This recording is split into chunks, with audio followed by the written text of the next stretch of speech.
everybody. If everybody take a seat and practice social distancing.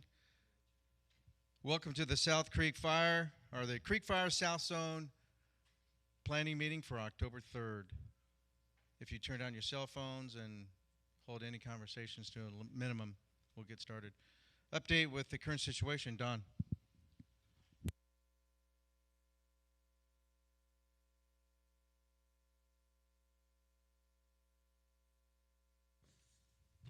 All right.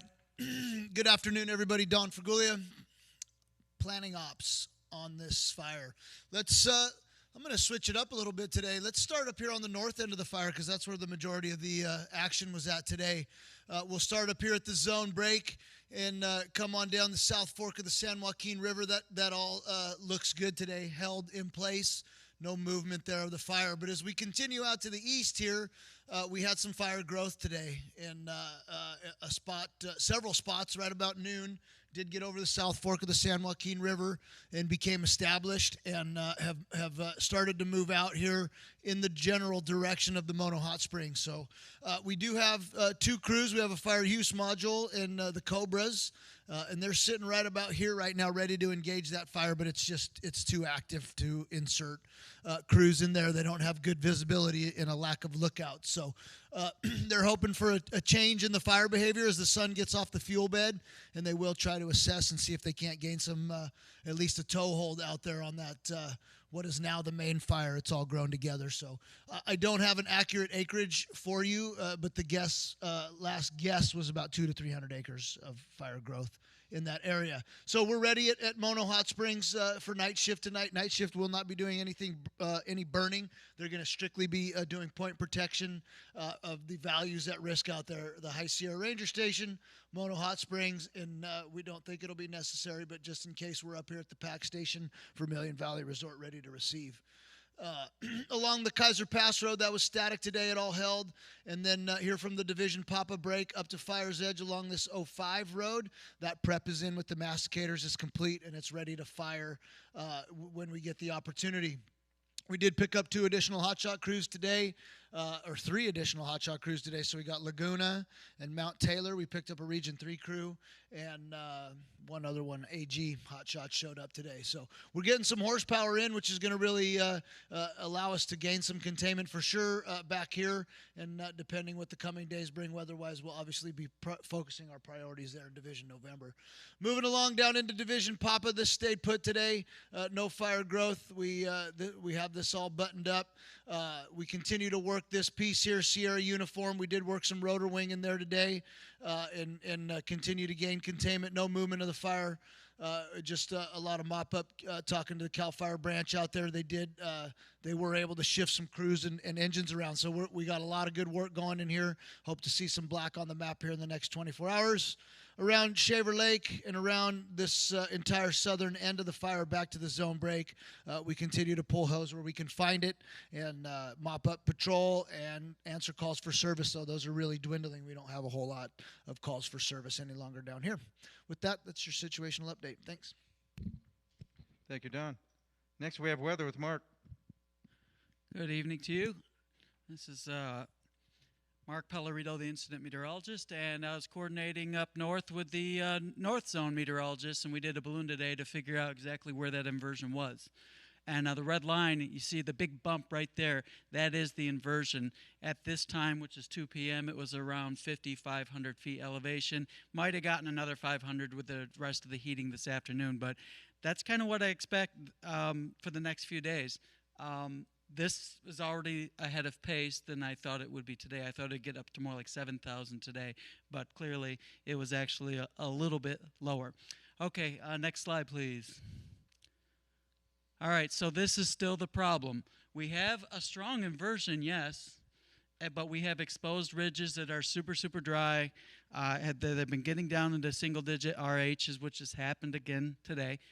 Even the High Creek Raws, which does have some black around it, so take it for what it's worth. But that briefly got down to 5% today before recovering to 10% right now. And it's not going to recover very much tonight. So strong inversion, yes, but as you see on the next slide, things like updrafts on a sunlit aspect can still occur. This is radar at 3:36 p.m. and on North Zone, they actually had a column of smoke getting up to around 15,000 feet or so. So now we didn't have a column on radar at that time for us, but that doesn't mean we didn't have fires. We just heard from Don. All right, next slide. Next slide. And so here's tonight again and the next several nights.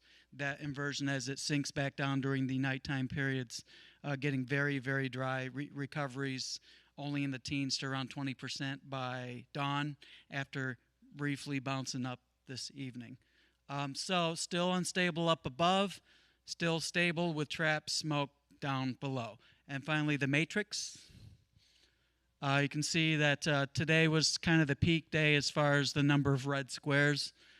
Tomorrow it's still just about as bad, but you can see those temperatures at 5,000 feet, the second bar there, a slow slide down. If you want the whole next week summed up in one sentence, it's at a dozen degrees down over the course of a week. So it'll take a while to get there, and we still got to get through the weekend, but eventually we finally get to somewhat improving conditions. I don't see any wind events other than just the same old terrain-driven upslope and downslope at night, upslope by day, downslope by night. So that's it for fire weather. Any questions? Okay, thank you, Mark. Next, we have fire behavior. Good afternoon, Jeff Shelton, Team 5 Fire Behavior. So we really have two fires, one above that inversion and one below. And you saw that from the growth that happened today. When you have single-digit humidity and free air mixing in, we talked about it this morning, that this fire is a fuels-driven fire, but it's ventilation-dependent. It's getting that little breath that it needs, that little kick to go.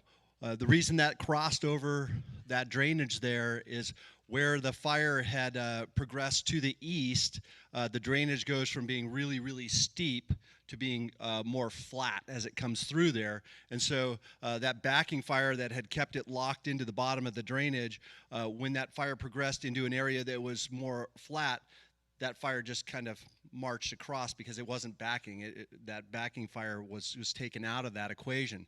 And so it's just showing you the way that this fire is moving from heavy material to heavy material. It's not running or marching, or it's marching, but it's not running. And that is exactly what I would expect for the next 2 to 3 burn periods. It's going to be, when it runs out of fuel, it'll slow down. But without people there, we're not going to have much success in completely stopping it, because short-range spotting, when you have a pig of 90 to probably 100% when it's sunny up there, it's just going to keep moving.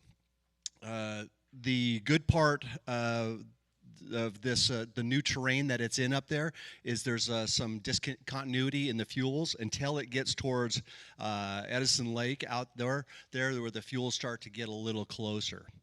It's in relative terms for the entire fire area, it's over flatter ground. I don't think we're going to get that big giant run where it's going to cover a horizontal distance, a great horizontal distance. That being said, it doesn't have a lift on it. If it starts getting some heat on it tomorrow in those areas, we could have a column that stands up pretty high. And that's my main concern. And we're going to be looking at the possibility of plume-dominated fire that stays fairly in place. Looking at the wind speeds, we don't have a big steering mechanism, so that if the column does stand up, it's going to mostly just kind of wobble and go where the fuels are. It's not going to lean over and preheat and move through with a lot of growth, unless we get some hole through the inversion that sucks air in there. So a very vulnerable fuel bed right now, and now we have new heat in an area that we didn't have before. So elsewhere on the fire, other than where we're talking about, we're still going to have any heat that's there is going to be retained until that material is completely consumed. So just because our eyes are up there doesn't mean we don't have to be looking elsewhere as well. Any questions? Thank you, Jeff. The incident objectives, there's no change. Buy off on that. Good to go. Thank you. Operational priorities and assignments. Okay, afternoon. John Goss, Planning Ops Trainee. If we could bring, oh, perfect. Okay, so this is for the operational period of October 3rd through the 4th, 24-hour operational period. And we'll start over in branch 20. And just based off the recent activity, the work assignments, we're going to do just a little bit of tweaking after this is over there. So right now it is saying execute firing plan from Tennessee Point to Division November Papa. And I'm going to we'll put that a little further down in the work assignment, and we'll put as conditions allow, so it's people don't think they're going to run out there and start burning tomorrow. Still looking to follow those hazard trees that are a threat to firefighter safety, control lines or road infrastructure, and still looking to hold fire within the current control lines. Implement structure defense plan for Mono Hot Springs Resort. As we heard from Don today, that's where the folks are currently at, is in that Mono Hot Springs area. Insert firefighters to contain identified spot fires north of the South Fork of the San Joaquin River as conditions allow. And then still in preparation of the structure defense plans for Vermilion Valley Resort, High Sierra Pack Station, and we added Florence Lake Resort to prevent any loss to known values at risk. Needs in this particular division are still, now we're down to one hotshot crew for a need, and we're still in the process of working with the North Zone to get a couple hotshot crews. Once we get those one or two, then we should be looking real good on IHC crews, and then that need will kind of shift to Type 2IA crews. Also looking for 3 Type 2IA crews in this division, and some of that middle management as well, 2 task force leaders and 2 falling modules. Okay, bumping over to Division Papa. Still maintaining a presence in the Huntington Lake area, knowing that tomorrow is the day for Huntington Lake re-entry, and that will also help. Since we'll have more public out in the area of Huntington Lake tomorrow, we will have a presence with some Type 6 and Type 3 engines in the Huntington Lake area. Hand crews will still be mopping up and securing that direct hand line that goes into the Kaiser Wilderness from the Potter Pass Trail. And then we're also still working on that Sample Meadow hand line / dozer line off the Stump Springs Road into the Kaiser Wilderness there. And then also be prepping that Stump Springs Road for eventual backfire operations as conditions allow. And the needs in that particular division, 2 hotshot crews, 4 Type 3 engines, more middle management there, 2 task force leaders, a felling boss, and a falling module. Okay, Division Romeo, secure edge to the extent necessary to prevent any further fire spread. And then some site-specific instructions for tomorrow. It's that piece. We'll use this map here. It's this piece in Romeo that we're still kind of wrestling with. A lot of activity there yesterday, not as much today because we moved some resources from branch 25-29 into that particular area. So just some focused effort there, right at that division break between Romeo and Sierra Union there.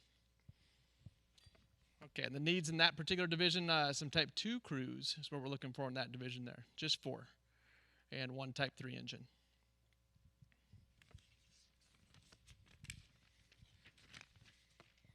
Okay, night division, November Papa Romeo, still planning on doing that tomorrow night. And we're looking to kind of shore up the night division now as we have more road systems to access as far as that patrol there. So we do have some needs for 4 water tenders in night division, November Papa Romeo.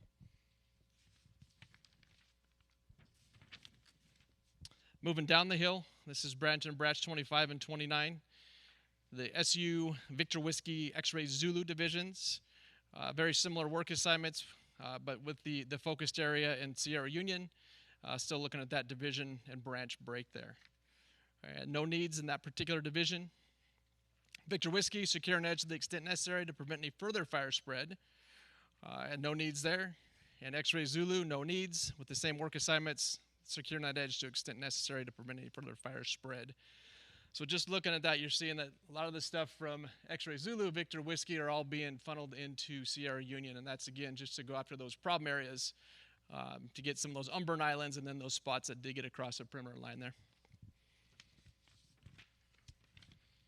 And last division, but not least, suppression repair.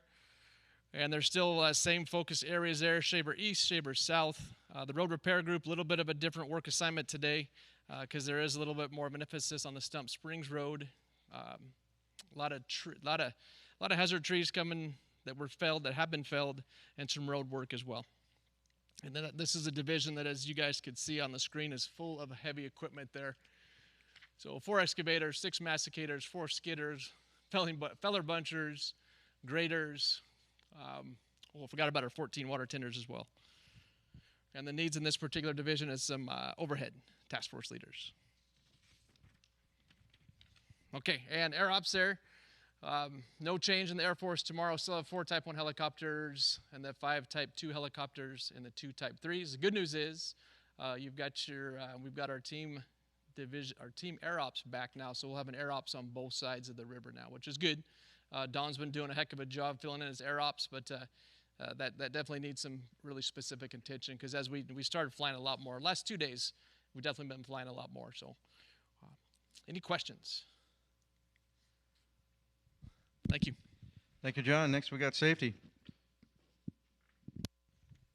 Hey, good evening. Brian Savage, Team 5 Safety. We support the plan for tomorrow. We'll have line safeties out in the field in all 3 branches. Today, not a bad day for safety, if you want to compare it to yesterday. We did have a K-MAX helicopter flying in the area of Edison Lake, make a precautionary landing on top of the dam at Edison Lake. The pilot said he just didn't, aircraft didn't feel right. No lights came on, no issues, and no issues or damage with the landing. He just set it down on top of the dam itself. It still sits there, and like I said, they'll figure out a way to get it out of there, but it was just a precautionary landing. Tomorrow, Edison will be re-energizing power and equipment in Big Creek area. So I'm sure the residents will be happy to get that on. That's all I have. Any questions? Thank you. Thank you, Brian. Communications. Communications, Ken Earl. Just a reminder that there is a clone going on with 24-hour shifts. It'll be 2 days. There are 2 groups per day. So have not heard any bad news about the clone package that went in, as we knew we wouldn't. So there you have it. Any questions for me? Hearing none. Thank you. Medical with Jeff. Good evening, everybody.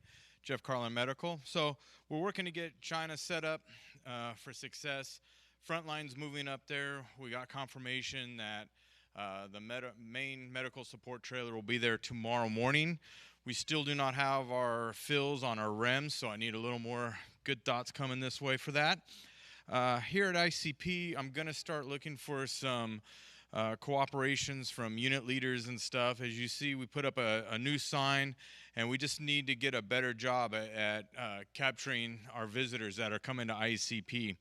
So for team members, I'm going to ask that we get a baseline temperature read off all the people in your units in the morning, sign our log, and then I know you guys have to come and go all day long. Get it done in the first time in the morning, and follow the check-in procedures at the desk there, and that'll also go for all our visitors that come in throughout the day. Other than that, I got nothing else. Have a great night. Any questions? Okay. Thank you, Jeff. Now I'm looking for plant support. That would be logistics. Finance. Read. They support the plan. Information. Thank you. Agency. Thank you. And liaison. Very good. Thank you. Any other comments from any other agencies out in the crowd? All right. I see closing comments with Rick Young.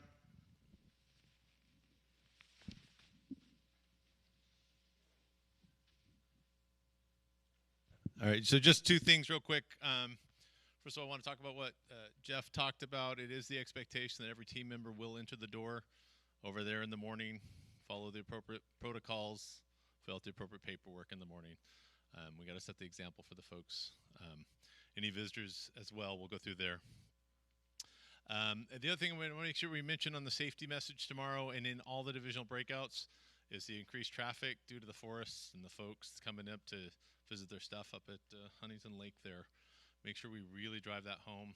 I think we're going to see a large number of people up in the forest tomorrow. We need to have our folks prepared. So with that, I support the plan.